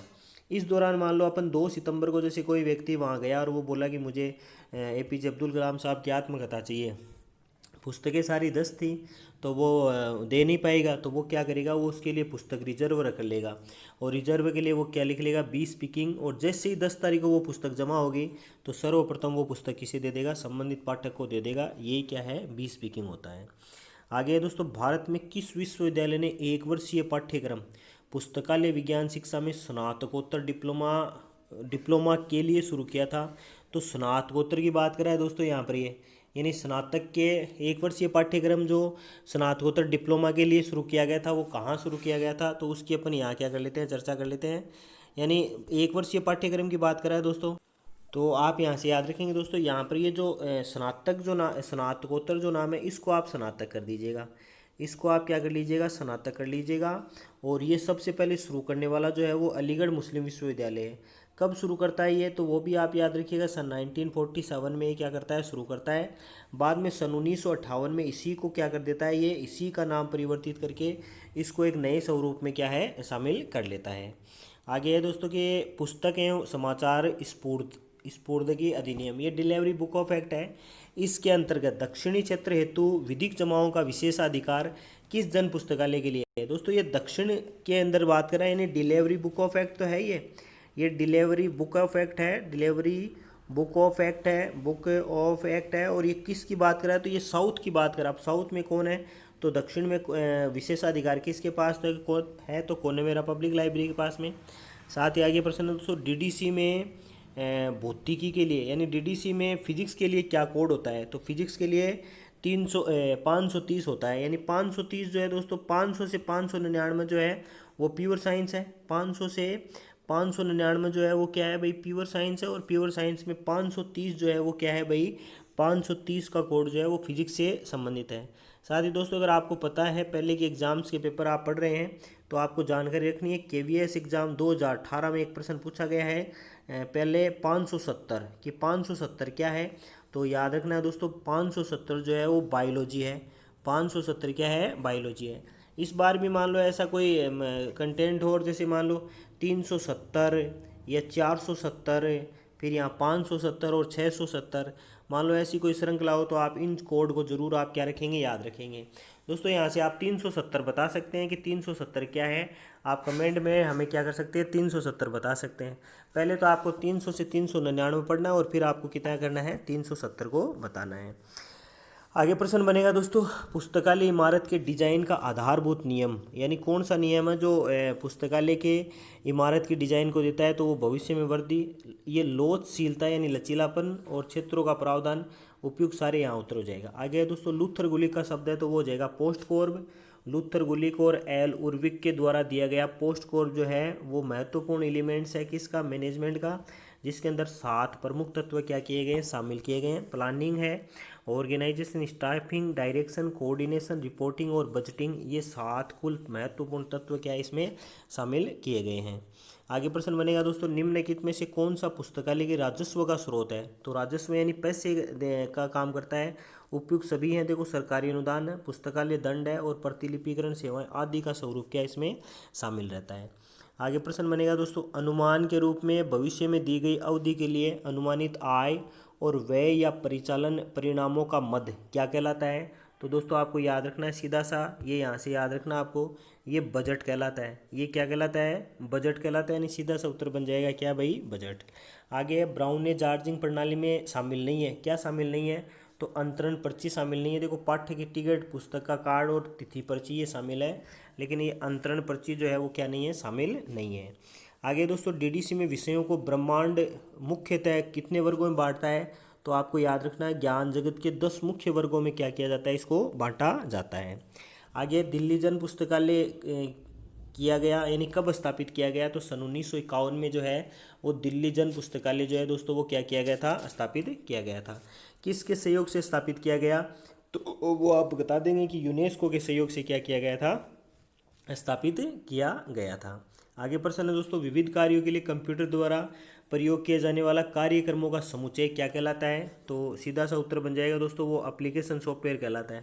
आप जो अपने फ़ोन में सीधे सीधे देखते हैं वो एप्लीकेशन सॉफ्टवेयर है। जब आप इसको बंद करते हैं, दोबारा से इसको ऑन करते हैं, तो वो इसके सिस्टम सॉफ्टवेयर का ऑपरेटिंग सिस्टम पार्ट है, जो कि आपके फ़ोन में क्या करता है, एंड्रॉयड को प्रदर्शित करता है।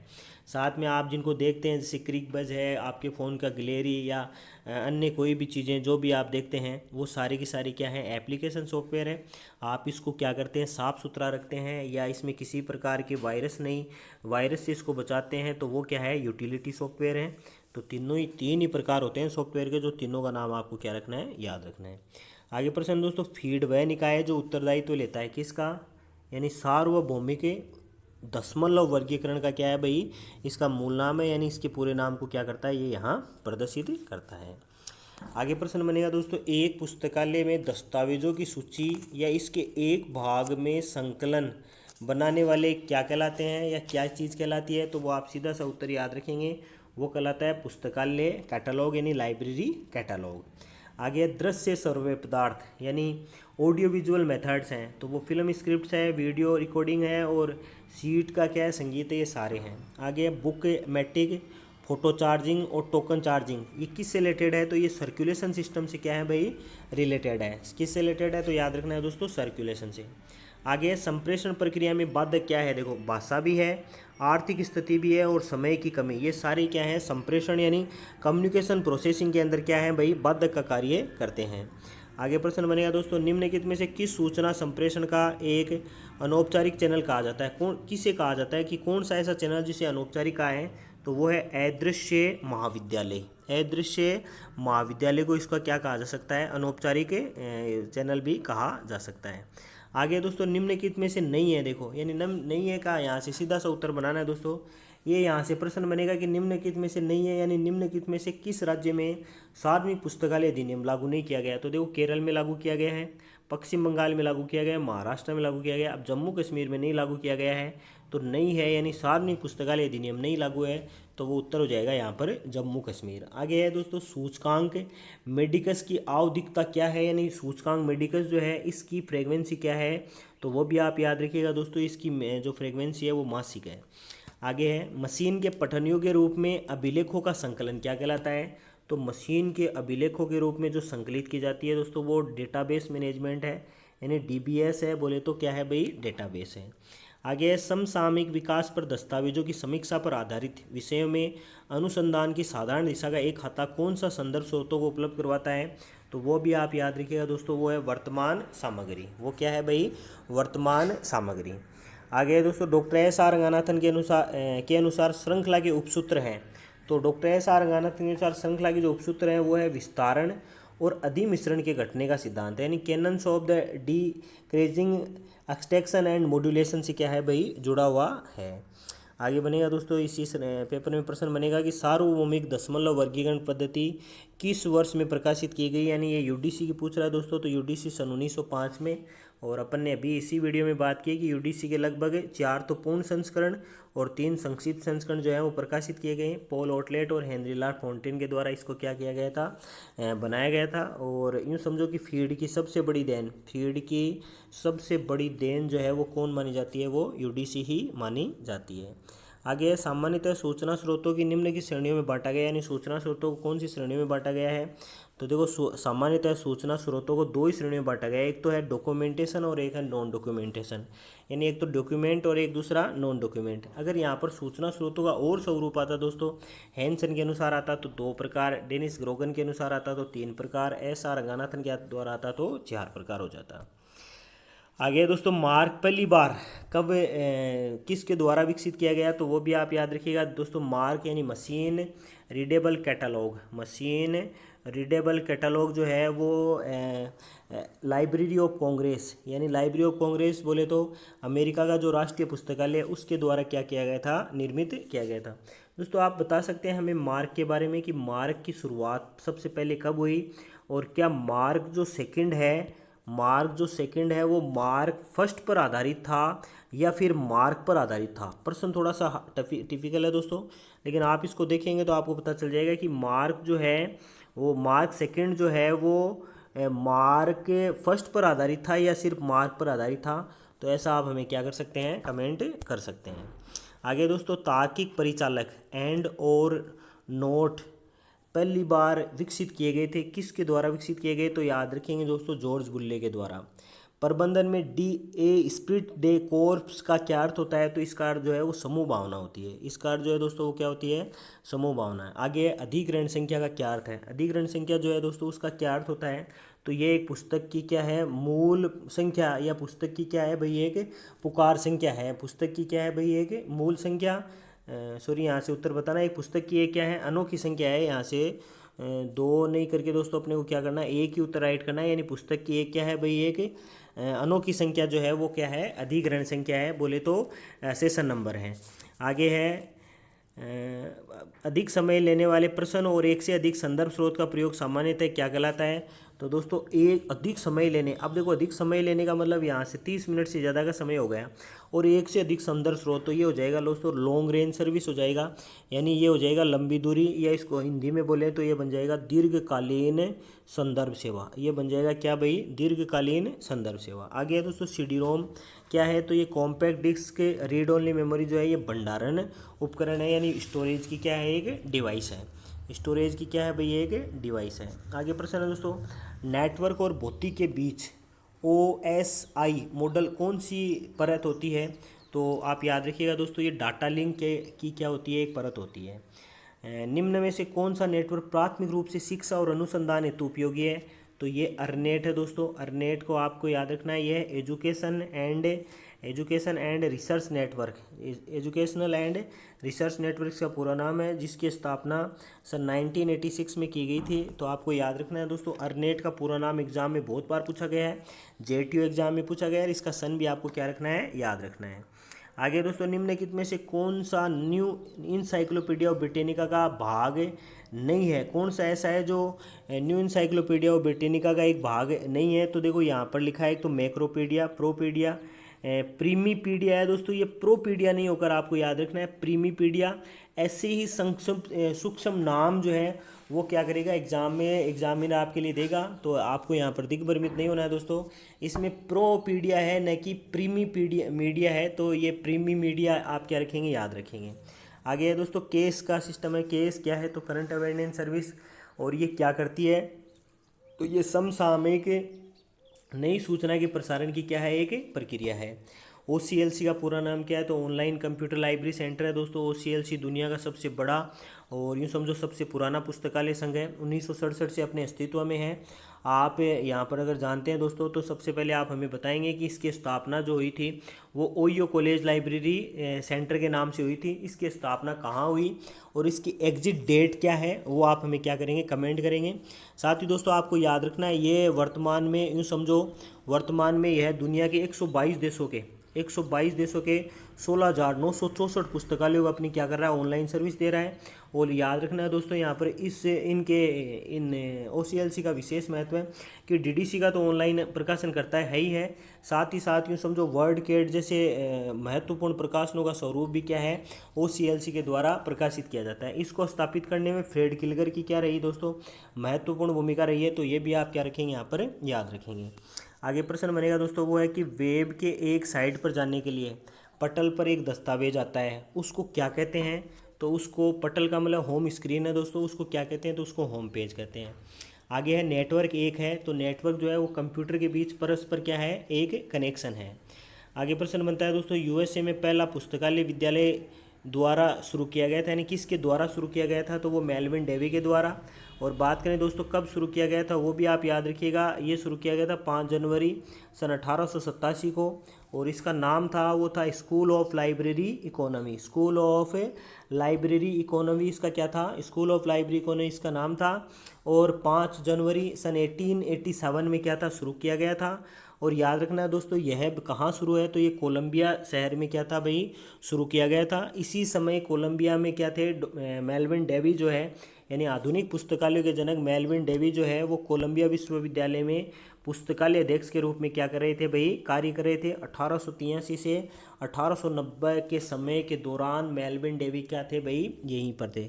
आप ये समझो दोस्तों कि भारत में जो काम डॉक्टर S.R. रंगानाथन के द्वारा किया गया, वही काम विश्व में मेलविन डेवी महोदय के द्वारा क्या था भाई, किया गया था। और मेलविन डेवी की देन है दोस्तों, आज आप और हम क्या कर रहे हैं, लाइब्रेरी साइंस को भली भांति पढ़ रहे हैं। आगे प्रश्न बनेगा दोस्तों, सूचना के चुनिंदा प्रसारण यानी SDI की संकल्पना। तो आपको याद रखना है, SDI की संकल्पना जो है वो HP लुहान के द्वारा, यानी सेलेक्टिव डेजर्मेशन ऑफ इंफॉर्मेशन, सन 1961 में हेंस पीटर लुहान के द्वारा क्या की गई थी भाई, प्रस्तुत की गई थी। तो ये भी आप क्या रखेंगे, याद रखेंगे। आगे दोस्तों, आइसलीग हेतु एक सूचना केंद्र है, किस हेतु है? तो ये विशेष पुस्तकालय हेतु क्या है, एक सूचना केंद्र है। आगे प्रश्न है दोस्तों, रंगानाथन ने 5 आधारभूत श्रेणियां जैसे पर्सनैलिटी, मैटर, एनर्जी, स्पेस, इनमें कौन सा रह गया है? तो उसमें देखो यहाँ पर समय की संकल्पना, यानी एक तो है व्यक्तित्व, पदार्थ, ऊर्जा, स्थान और समय। यहाँ पर ऊर्जा का शामिल नहीं किया गया, तो ऊर्जा भी यहाँ क्या दोस्तों उत्तर बन सकता है।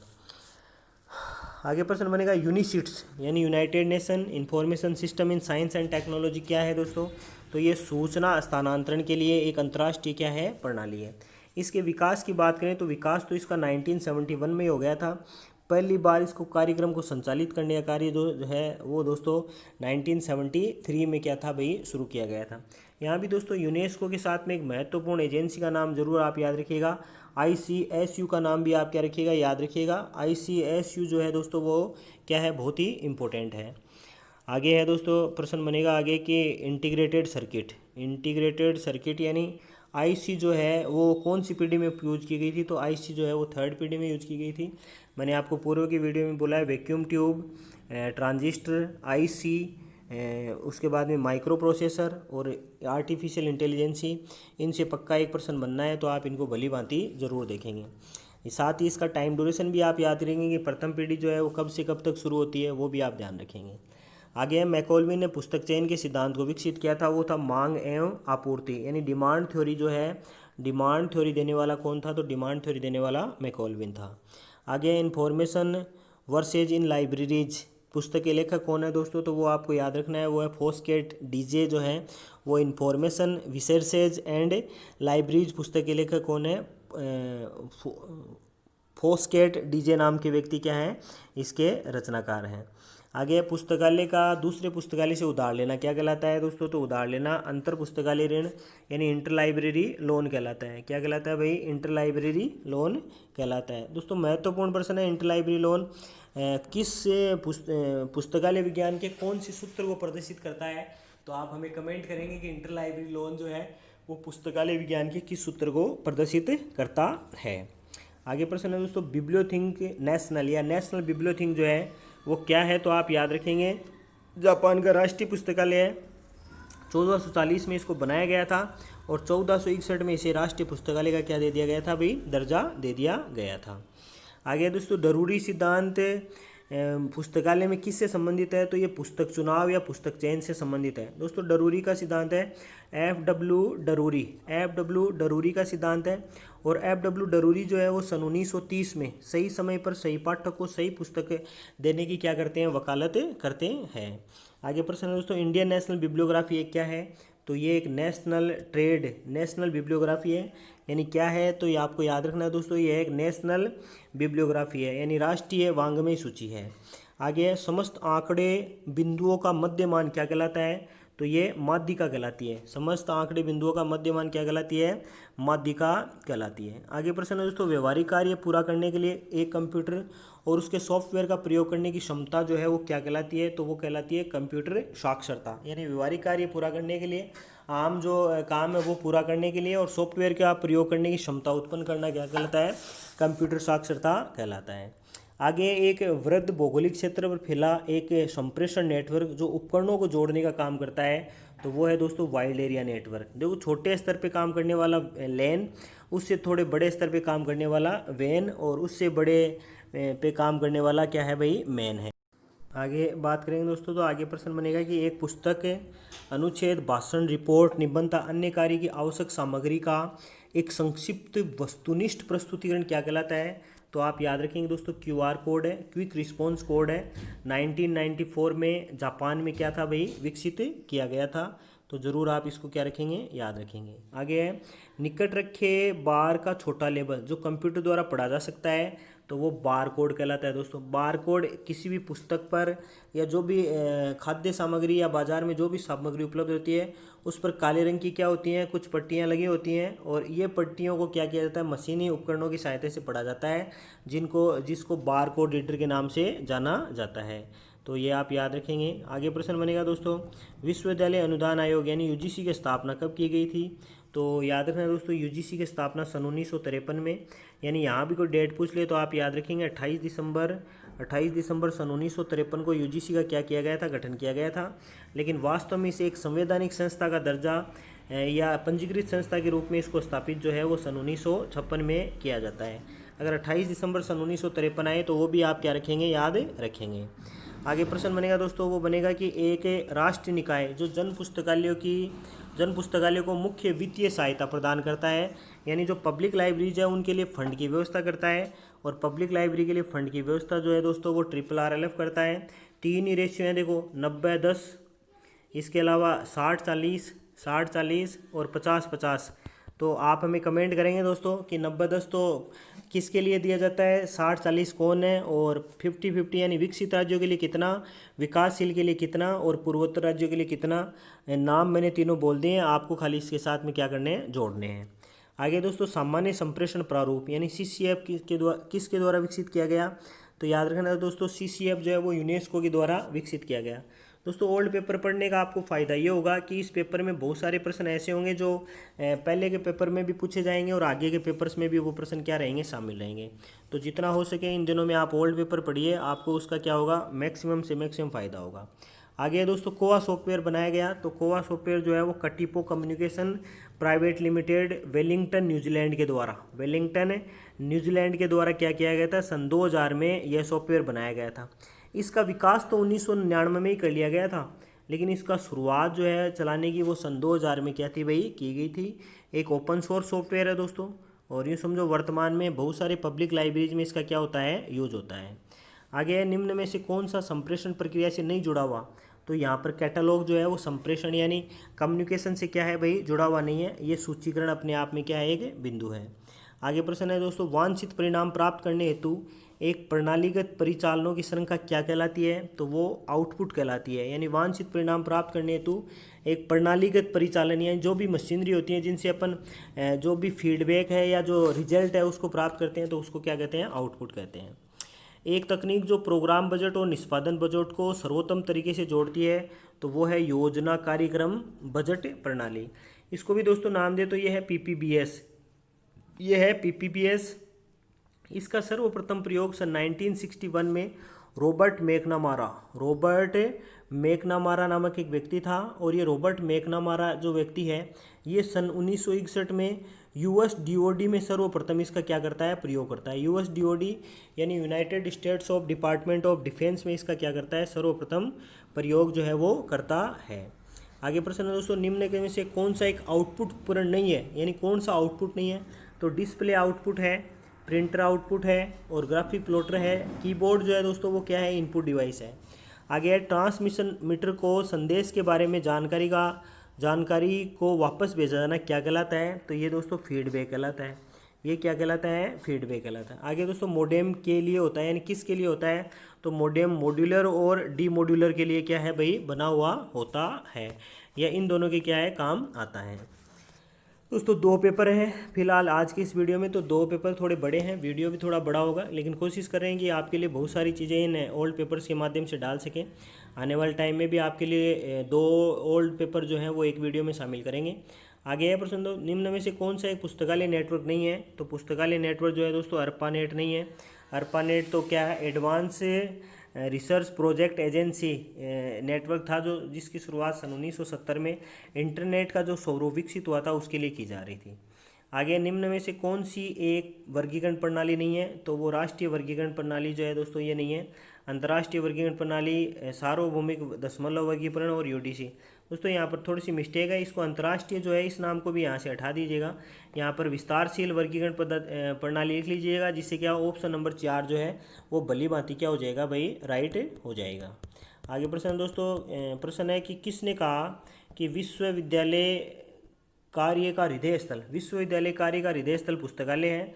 तो आप याद रखेंगे, यहाँ भी आयोग की बात अगर कोई करे तब तो आपको रखना है राधाकृष्ण आयोग। अगर यहाँ पर कोई व्यक्ति विशेष की बात करे तो व्यक्ति आपको याद रखना है दोस्तों सी.डी. देशमुख का नाम आपको क्या करना है, यहाँ पर याद करना है। सी.डी. देशमुख ही है दोस्तों जो सबसे पहले ऐसे कहते हैं कि किसी विश्वविद्यालय के छात्र छात्रा वहाँ का स्ट्रक्चर ढांचा या संगठन होता है, तो वहीं पर वहाँ के अध्यापक जो है वो आत्मा, प्रशासन जो है वो वहाँ का मस्तिष्क, और पुस्तकालय जो होता है वो क्या होता है भाई, हृदय स्थल होता है। ऐसा कहने वाले कौन थे, तो ऐसा कहने वाले सी.डी. देशमुख थे। आगे, विश्वविद्यालय पुस्तकालय के लिए सोल सॉफ्टवेयर किसके द्वारा विकसित किया गया। तो आपको याद रखना है दोस्तों, सोल सॉफ्टवेयर जो है वो इनफिल्मनेट के द्वारा सन 2000 में क्या था, विकसित किया गया था। सॉफ्टवेयर फॉर यूनिवर्सिटीज़ लाइब्रेरीज इसका पूरा नाम है। और नवीनतम संस्करण की बात करें तो 2.0 जो है वो इसका नवीनतम संस्करण है, जो कि सन 2009 में क्या किया गया था भाई, जारी किया गया था। तो छोटी छोटी चीज़ें हैं, जितनी आप पढ़ेंगे उतनी याद हो जाएंगे। आगे प्रश्न है दोस्तों, सीयर्स विशेष शीर्षकों की सूची यानी Sears List of Subject Heading जो है वो पहली बार कब प्रकाशित की गई। तो सन 1923 में, 1923 में। SLSH Sears List of Subject Heading, जो कि छोटे पुस्तकालयों के लिए क्या मानी जाती है भाई, उपयोगी मानी जाती है। आगे है दोस्तों, निम्न में से कौन सी एक प्रोग्रामिंग भाषा नहीं है। प्रोग्रामिंग भाषा नहीं है, और यहाँ पर लिखा है दोस्तों बेसिक लिखा है C++ और कोबोल। तो यहाँ से उत्तर हो जाएगा वो गूगल क्रोम हो जाएगा दोस्तों। आगे है, मद्रास विश्वविद्यालय पुस्तकालय में 3 कार्ड प्रणाली किसके द्वारा शुरू की गई थी।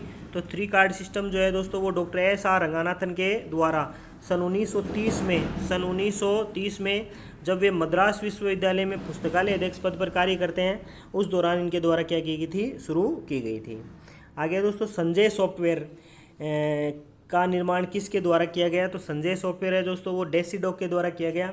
अपने अपनी जो बुक थी उस बुक में एक ट्रिक बना रखी है दोस्तों, डेसीडॉक की सासू डर गई। अब देसी डॉग की सासू डर गई, तो उसको आप यहाँ भी बना लेते हैं। देखो, यानी यहाँ से बनेगा देसी डॉग सासू की सासू डर गई, डर गई, डर गई। अब यहाँ देखो, ये सा से तो है संजय और सू से सूचिका, डर से डेलमस, और ये तीनों कौन बनाता है, तो ये तीनों बनाता है देसी डॉग, यानी संजय, सूचिका और डेलमस। इन तीनों सॉफ्टवेयर को बनाने वाला कौन है भाई, तो इन तीनों को बनाने वाला देसी डॉग है। ऐसा हमारी बुक में भी लिखा हुआ है, तो आप उसको भी क्या कर सकते हैं, देख सकते हैं।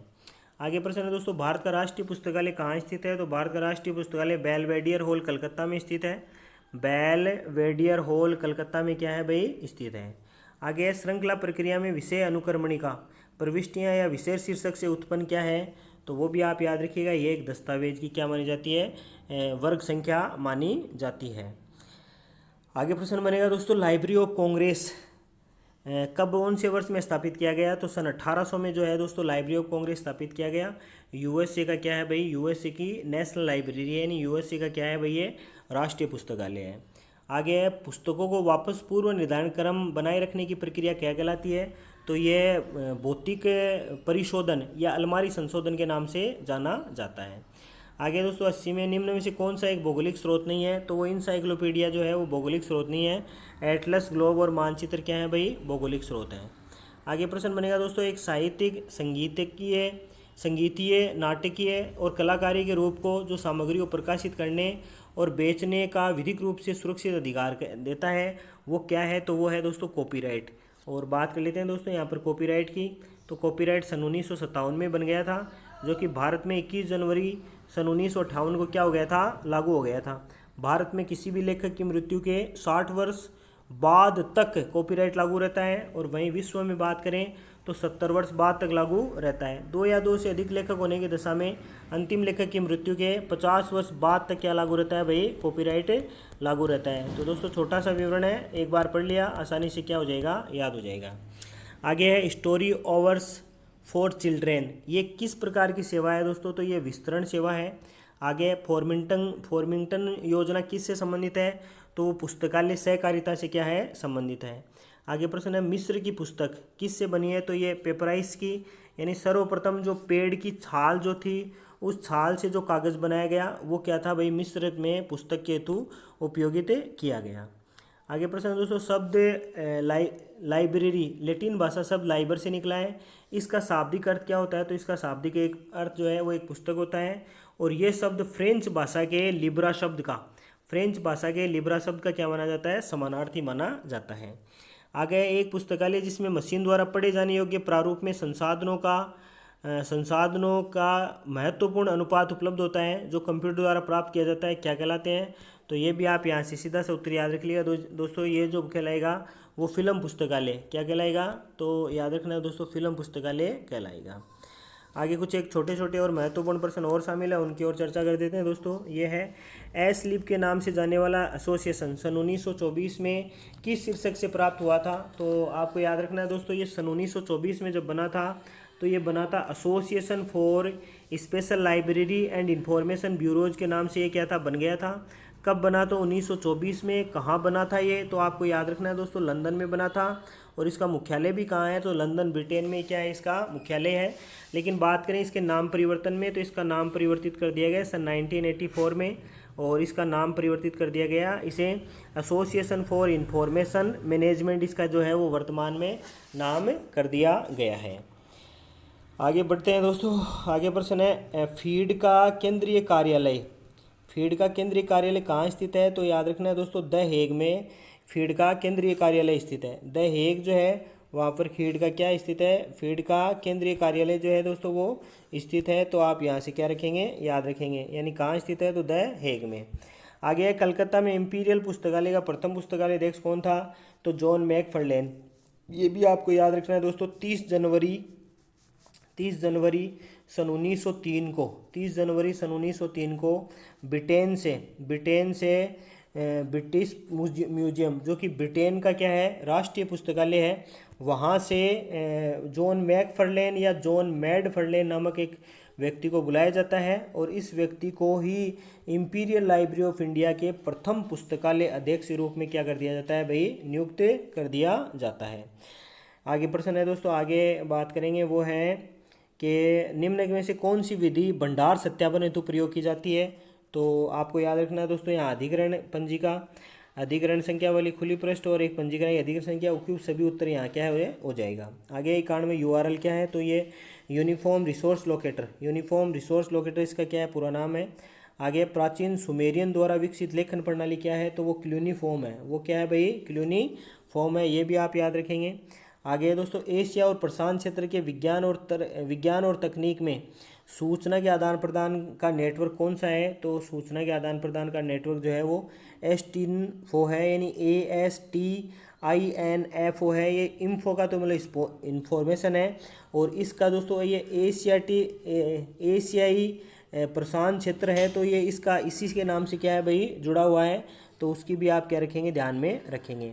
आगे दोस्तों, इनस्टॉक का विस्तार क्या है, अभी अपन ने चर्चा भी की है। इनस्टॉक ये है Indian national scientific documentation centre है, 1952 में भारत में बनता है। बनाने में महत्वपूर्ण भूमिका यूनेस्को की रही। और याद रखना दोस्तों, इसके प्रथम निर्देशक जो हैं वो BS केशवन थे। इस इनस्टॉक के प्रथम निर्देशक जो थे वो कौन थे भाई, BS केशवन थे। आगे नेवार्क चार्जिंग प्रणाली अमेरिकन लाइब्रेरी द्वारा कब बनाई गई, लाइब्रेरी द्वारा बनाई गई, किसके द्वारा बनाई गई, तो आप याद रखेंगे दोस्तों, जॉन कॉटन डाना के द्वारा क्या की थी, बनाई गई थी। आगे PERT यानी प्रोग्राम इवोल्यूशन रिव्यू टेक्निक क्या है दोस्तों, तो ये कार्य विश्लेषण है। और याद रखना दोस्तों, ये जो PERT जो है ये CPM का ही क्या है, एक पार्ट है। CPM का ही क्या है भाई, एक पार्ट है। आगे प्रश्न बनेगा दोस्तों, 3 कार्ड प्रणाली किसके द्वारा प्रयोग की गई है, तो 3 कार्ड प्रणाली जो है वो आप याद रखेंगे, वो आवधिक पत्रिकाओं के अधिग्रहण और नियंत्रण हेतु क्या की गई है भाई, उपयोगी की गई है। आवधिक पत्रिकाओं के अधिग्रहण और नियंत्रण हेतु क्या की गई है, प्रयोगित की गई है। आगे ग्रंथ परक वर्गीकरण योजना, यानी ग्रंथ परक की बात करें तो ये बिब्लियोग्राफिक क्लासिफिकेशन है, और कौन बनाता है दोस्तों, तो H.E. ब्लिस जो है वो इसको क्या करते हैं, बनाते हैं, यानी हेनरी E. ब्लिस जो है दोस्तों वो इसको क्या करते हैं, बनाते हैं। आगे प्रश्न बनेगा दोस्तों 99 और 99 और उसके बाद में 100 कि निम्न में से कौन सा एक प्राथमिक स्रोत नहीं है, तो प्राथमिक स्रोत कौन सा नहीं है, तो शब्दकोश जो है वो दोस्तों, डिक्शनरी जो है वो सेकेंडरी सोर्स है, और बाकी सारे सम्मेलन पत्र, अनुसंधान रिपोर्ट और पेटेंट जो है वो प्राथमिक स्रोत है। आगे है कंप्यूटर आउटपुट डिवाइस कार्य करती है, तो वो परिणाम उत्पन्न करने का क्या करती है, कार्य करती है। यानी जो भी परिणाम उत्पन्न होते हैं उनको प्राप्त करने का कार्य कौन करता है, तो उनको आउटपुट डिवाइस करती है। दोस्तों 2 घंटे का प्रयास किए हैं, लगभग यूँ समझिएगा कि 1.5 घंटे के आसपास का वीडियो रहेगा, और 2 पेपर हल्के हैं, दोनों पेपर पूर्व के एग्ज़ाम्स के हैं। इनमें से भी प्रश्न आने की संभावना रहेगी। एक नई वीडियो के साथ में और एक नई शुरुआत के साथ में दोबारा मिलेंगे। तब तक आप आराम से तैयारी कीजिए। जहाँ भी मेरी या मेरे से और भी कोई यूट्यूबर हैं उनकी आवश्यकता पड़े तो उनसे को आप मैसेज कीजिए और अच्छे से अपने आप को क्या कीजिए, तैयार कीजिए। दोबारा मिलेंगे, तब तक के लिए जय हिंद।